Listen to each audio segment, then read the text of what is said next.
Hello বন্ধুরা, আপনারা দেখছেন সুমন মাল্টিমিডিয়া ইউটিউব চ্যানেল। তো বন্ধুরা, প্রতিদিনের মতো আজও আপনাদের সামনে একটা নতুন ভিডিও নিয়ে আসছি। তো বন্ধুরা, জানেন যে আমাদের দীর্ঘ কয়েকদিন, 2-4 দিন সম্ভবত 1 সপ্তাহ মতো অ্যাকাউন্ট ওপেনিংয়ে প্রচণ্ড একটা প্রবলেম আসছে।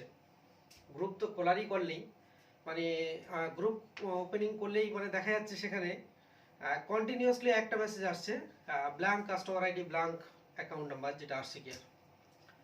তো যাই হোক, আমি এটার বিষয়ে বলবো যে এটা কোনো সলিউশন আপাতত নেই এখন। আমি শুধুমাত্র বিষয়টা সতর্ক করার জন্য ভিডিওটা করছি আমি। তো কিছু কিছু কমেন্ট এটাই আসছে যে অ্যাকাউন্ট একটা কাস্টমারের দুটো তিনটে হয়ে যাচ্ছে, বা কারো কারো দেখাচ্ছে ওপেনিং ব্ল্যাঙ্ক আসছে, বাট তারপরে যখন ট্রাই করছে সেখানে কাস্টমার আইডি চলে আসছে। আমি প্রত্যেকটা সিএসপিকে একটা রিকোয়েস্ট করব কি, যে এই মুহূর্তে অ্যাকাউন্ট ওপেনিং আপনারা করুন, না বলবো না। তো অ্যাকাউন্ট ওপেনিং এর যে সেটআপটা আছে আপনারা ফ্রেশভাবে ফিল আপ করে কমপ্লিট সাবমিট করবেন। করার পরে একবারই যে এওয়েব নাম্বারটা আসছে দ্বিতীয়বার আর ফর্ম ফিল আপ করবেন না। আমি এই মুহূর্তে আপনাকে যে রিকোয়েস্ট করছি, এই জন্যে আপনি বারবার যত ট্রাই করবেন, একটা কাস্টমারের ভুলবশত দেখা যাচ্ছে দুটো আইডি হয়ে যাচ্ছে বা দুটো অ্যাকাউন্ট হয়ে যাচ্ছে। তো সেক্ষেত্রে কি হচ্ছে, পরবর্তীতে যখন সার্ভারটা ঠিক হয়ে যাচ্ছে, তো সেই কাস্টমারের অ্যাকাউন্টের লেনদেনের বা কোনো একটা বড় সমস্যা হয়ে যেতে পারে।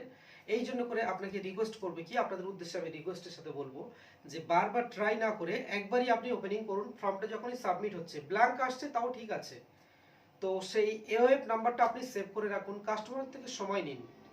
আপনি ব্যাংকের কাজ করছেন, এতটা তাড়াহুড়া, এতটা ফাস্ট হওয়ার কোনো প্রয়োজন নেই যে আপনাকে এখনই কাস্টমারকে অ্যাকাউন্ট নাম্বারটা দিতে হবে। আমি জানি, সেটা আমিও নিজেও করি, যে কাস্টমার এমন কিছু প্রয়োজনীয় থাকে, এখন পা ফেললেই শাখা হয়ে গেছে, আপনি দিতে পারছেন না, তো পরের শাখাতে গিয়ে অ্যাকাউন্টটা ওপেনিং করে নিচ্ছে। তো ব্যাপারটা এটাই ঘটছে।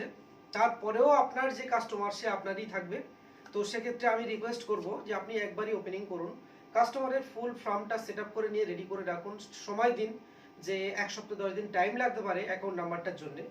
তো সেক্ষেত্রে সময় নেওয়ার পরে যখন দেখবেন সার্ভার ঠিক হয়ে গেছে, হয় তার অ্যাকাউন্ট নাম্বার সহ যে কাস্টমার আইডি পড়েছে সেটা আপনি কাজ করতে পারবেন, না হলে দ্বিতীয়বার তাকে আবার ওপেনিং করে নিতে পারবেন। আপনারা সবাই জানেন যে আগস্টের দিকে, আগস্ট মাসে, যেটা 2025-এ আগস্টের দিকে, সেখানে আমাদের একটা বড় অঙ্কের সমস্যা হয়েছিল অ্যাকাউন্ট ওপেনিং এ। যখন আমরা অ্যাকাউন্ট ওপেনিং করতে পারতাম না, বলতে অ্যাকচুয়ালি হচ্ছিল না, যেটা অ্যাকাউন্ট ওপেনিং। তো সেই সময় আমাদের বড় প্রবলেম হয়েছিল, উল্টো পাল্টা আইডি আসছিল। তো সেক্ষেত্রে পরবর্তীতে যে অ্যাকাউন্টগুলো আমরা ওপেনিং করেছিলাম, অনেক অ্যাকাউন্ট আছে যা এখনো পর্যন্ত আমরা সার্ভিস দিতে সক্ষম নই। তো আমি সবার উদ্দেশ্যে একটা রিকোয়েস্ট করব যে বারবার আপনারা ট্রাই করবেন না, একবারই ট্রাই করুন। যদি ওপেন হয়ে যায় তো খুবই ভালো, না হলে আপনার যে ব্ল্যাঙ্ক আসছে ওই এওয়েব নাম্বারটা, অর্থাৎ রেফারেন্স নাম্বারটা আপনি সেভ করে রেখে দিন। ব্রাঞ্চে গিয়ে আপনি চেক করুন। তো এর প্রসেসটা যেমন আমি প্রথম থেকে ফার্স্ট স্টেপ বাই স্টেপ বলবো। আপনি যখন ওপেনিং করছেন, ওপেনিং করার পরে সাথে সাথে 5 মিনিট পরে হলেও কাস্টমারকে আরেকবার ওপেনিং এর ফর্মটা ট্রাই করুন। যদি দ্বিতীয়বার ফর্মটা ওপেনিং হয়ে যায়, তো আমি রিকোয়েস্ট করবো আর দ্বিতীয়বার ফর্মটা সাবমিট করবেন না। তো এক্ষেত্রে এইবার একটা পয়েন্ট থাকছে, কারো কারো যখন ওপেনিং এ আবার দ্বিতীয়বার যাচ্ছেন, একটা কাস্টমার আইডি চলে আসছে, সিআইএফ নাম্বার আমরা যেটা বলি। তো এই আইডিটা আপনি যদি ব্রাঞ্চে যান, তো ভাবছেন যে আমি কাস্টমার আইডি দিয়ে অ্যাকাউন্টটা ওপেনিং করে নেব। তো বেশিরভাগ আইডি এই মুহূর্তে যে প্রবলেম চলছে, অ্যাকচুয়ালি সিআরএম প্রবলেম আছে ব্যাংকের, অ্যাকাউন্টের যে অপশনটা আছে, ওরা ডেটাটাকে নিতে পারছে না, যার কারণে মাঝপথে ডেটাটা ছেড়ে যাচ্ছে। সাবমিট হওয়ার পরে ইন্ট্রিগার সফটওয়্যার যেটা আছে, আপনার ইস্যু নেই। তো সফটওয়্যার কমপ্লিট সাবমিট করার পরে ও সিআরএম কি করছে, ব্যাংক এই ডেটাটাকে নিতে পারছে না। তো আপনি বারবার ট্রাই করছেন, সেখানে তার দুটো তিনটে অ্যাকাউন্ট বা দুটো তিনটে আইডি হয়ে যাচ্ছে, পরবর্তীতে প্রবলেমে পড়বেন। আমি একটা রিকোয়েস্ট করবো কি, তো দ্বিতীয়বার যখন ওই আইডিটা পড়ছে, আপনি ভাবছেন যে ব্রাঞ্চে গিয়ে ওপেনিং করবেন, তো এমন কিছু আইডি আছে, ওই আইডিটা ডাইরেক্ট ব্রাঞ্চে গেলে ওর কোনো নো রেকর্ড ফাউন্ড, কোনো তথ্য পাবেন না। কি করতে হয়, অনেক ব্রাঞ্চ তো এটা এতটুকু পরিশ্রম আপনার জন্য করবে না। আবার কিছু কিছু ব্রাঞ্চ স্যারেরা, ম্যানেজাররা আছেন যথেষ্ট ভালো, তো ওনারা কি করছে, আরোতে সেই আইডিটা আবার ভেরিফাইড করছে রিজিওনাল অফিস থেকে। ভেরিফাইড করার পরে তবে সেই আইডি দিয়ে আবার অ্যাকাউন্টটা ওপেনিং করছে।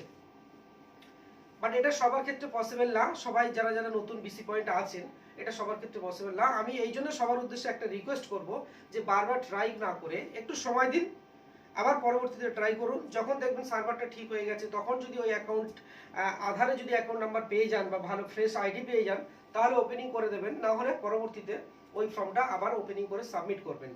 এইবার অপশনাল যদি ওই কাস্টমারের যে ডেটাটা ওপেনিং করতে গিয়ে দেখা যাচ্ছে কোনো কারণে একটা customer ID false ID, actually যেটা বলা হয় কি আর আইডিটা নট ভেরিফাইড আইডি, তো এই আইডিটা যখন হচ্ছে তো সেক্ষেত্রে সেই কাস্টমারের ডেটা যতক্ষণ পর্যন্ত না সিস্টেম থেকে ডিলিট হবে ততক্ষণ পর্যন্ত দ্বিতীয়বার ওপেনিং করা সম্ভব নয়, পসিবল নয়। তো আমি এই জন্য একটা রিকোয়েস্ট করবো, বারবার ট্রাই না করে, কাস্টমারের ডেটাতে সমস্যা না করে, তো আপনি একবারই ট্রাই করুন, একবারই চান্স নিন, ঠিক আছে? তো বন্ধুরা ভালো থাকুন সবাই, আজকের এই ছোট্ট আপডেটটুকু দেওয়া ছিল। অবশ্যই আমাদের সাথে থাকবেন আরও নতুন নতুন আপডেট পাওয়ার জন্য। একটা রিকোয়েস্ট সবার কাছে কি, আমাদের ভিডিওগুলো একটু বেশি বেশি করে শেয়ার করুন, তো যাতে সমস্ত সিএসপির কাছে পৌঁছে যায়। আমাদের যে গ্রুপটা আছে দেখতে পাচ্ছেন, আজকের সীমিত কয়েকজন থেকে আজকের কতজন শেখানো হয়ে গেছে। আপনাদের উদ্দেশ্যে একটা কোশ্চেন রইলো, বলুন তো যে ভালো লাগছে কিনা, কে কোথা থেকে আছে আমরা কিন্তু জানতাম না। দেখুন বাঁকুড়া, মুর্শিদাবাদ, দক্ষিণ দিনাজপুর, উত্তর দিনাজপুর, সমস্ত ডিস্ট্রিক্ট থেকে ছেলেরা সেখানে আছে, আরও বাইরে থেকে, এমনকি আসাম থেকেও ছেলেরা সেখানে আছে। তো একটা কোশ্চেন আপনাদের কাছে দিয়ে দিলাম যে বলুন তো এই জিনিসটা ভালো লাগছে কিনা, সবাই সবার সাথে কথা বলতে পারছেন, একটা প্রবলেম হলে সঙ্গে সঙ্গে সেটাকে সলভ করতে না পারলেও বিষয়টা নিয়ে আলোচনা করতে পারছেন, গ্রুপে দিচ্ছেন যে আমার এই সমস্যাটা হচ্ছে। তো আমার কাছে অ্যাকচুয়ালি পাওনা এটাই, বা আমার কাছে, কারণ আমি চাই আপনাদের কাছেও সেই জিনিসটা এটা তৈরি হোক, যে আমরা সবাই একই প্ল্যাটফর্মে এসে সবকিছু নিজেরা দেখি বা বুঝি, ঠিক আছে? আমার প্রশ্ন হলো সেখানে, বা আমার কথা হলো সেখানে। তো বন্ধুরা ভালো থাকুন সবাই, বেশি বেশি করে সবার কাছে শেয়ার করুন, রিকোয়েস্ট এটাই, চ্যানেলটাকে সাবস্ক্রাইব অ্যান্ড প্লাস আমাদের গ্রুপের সাথে জয়েন্ট হয়ে আমাদের সাথে থাকুন। ভালো থাকুন সবাই।